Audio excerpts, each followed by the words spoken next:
قطر اور ترکی میں پاک افغان مذاکرات کی ناکامی کے بعد دونوں ممالک کے تعلقات اور حالات مزید کشیدہ ہوتے جا رہے ہیں۔ پاکستان میں دہشت گردی کے بڑھتے واقعات کی وجہ سے پاک افغان تجارت تقریباً 2 مہینے سے بند ہے اور افغانستان کو شدید تجارتی مسائل کا سامنا کرنا پڑ رہا ہے۔ پاکستان کا الزام ہے کہ پاکستان میں ہونے والی دہشت گردی میں افغان سرزمین استعمال ہو رہی ہے اور ان حملوں میں افغانستان میں مقیم کالعدم تحریک طالبان پاکستان اور دیگر کالعدم تنظیموں کے دہشت گردوں کے ساتھ ساتھ بڑی تعداد میں خود افغان شہری بھی ملوث ہیں۔ مذاکرات کی ناکامی اور پاکستان میں دہشت گردی کے حالیہ واقعات کے بعد پاک افغان سیز فائر پر سوالات کھڑے ہو گئے تھے اور کسی بھی وقت دونوں ممالک کے درمیان براہ راست تصادم کا خطرہ پیدا ہو گیا تھا، بلکہ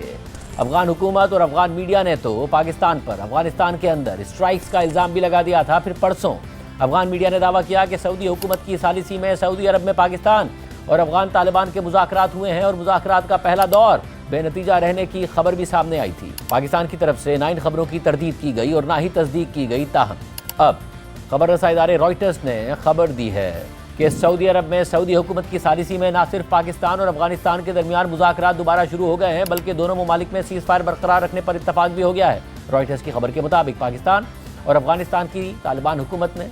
سعودی عرب میں ایک بار پھر امن مذاکرات کیے ہیں اور جنگ بندی برقرار رکھنے پر اتفاق کر لیا ہے۔ یہ دونوں ہمسایہ ممالک کے درمیان بڑھتی ہوئی کشیدگی کو کم کرنے کی تازہ کوشش ہے۔ اس حوالے سے 3 افغان اور 2 پاکستانی حکام، جن میں سے ایک استنبول میں مقیم ہے، انہوں نے رائٹرز کو بتایا کہ دونوں ممالک کے درمیان تازہ مذاکرات سعودی عرب میں ہوئے ہیں، جہاں دونوں فریقین نے جنگ بندی برقرار رکھنے پر اتفاق کیا۔ افغان طالبان کے ایک سینئر عہدیدار نے بتایا کہ پاک افغان بات چیت سعودی عرب کی کوشش کے بعد ہوئی، ہم مثبت نتائج کے حصول کے لیے مزید میٹنگز کے لیے تیار ہیں، جبکہ پاکستانی حکام نے بتایا کہ فوج، انٹیلیجنس ایجنسیوں اور دفتر خارجہ کے عہدیداروں نے مذاکرات میں پاکستان کی نمائندگی کی۔ تاہم خبر کے مطابق پاکستان کے دفتر خارجہ، پاک فوج، افغان طالبان کے ترجمان اور سعودی حکومت نے رائٹرز کی جانب سے اس حوالے سے تبصرہ کرنے کی درخواستوں کا جواب نہیں دیا۔ ترکی اور قطر کے بعد اب سعودی عرب کی ثالثی میں پاکستان اور افغان طالبان کے درمیان مذاکرات کی خبریں شائع ہو رہی ہیں۔ پاکستان کا بنیادی اور واحد مطالبہ ہے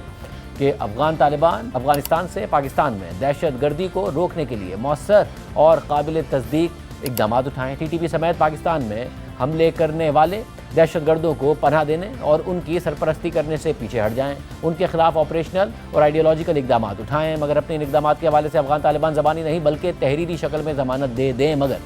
ترکی اور قطر کی ثالثی میں ہونے والے مذاکرات میں افغان طالبان نے پاکستان کے مطالبے کو ماننے سے انکار کر دیا۔ اسی وجہ سے مذاکرات ناکام ہونے کے ساتھ ساتھ آئندہ بھی مذاکرات کا امکان بہت محدود ہو گیا تھا۔ اس لیے اب سوال اٹھ رہا ہے کہ کیا دونوں ممالک کے درمیان سعودی عرب میں دوبارہ مذاکرات شروع ہونے کی خبریں درست ہیں، اور کیا سعودی عرب کی ثالثی اور اثر و رسوخ سے افغان طالبان پاکستان کے مطالبات ماننے کو تیار ہو جائیں گے؟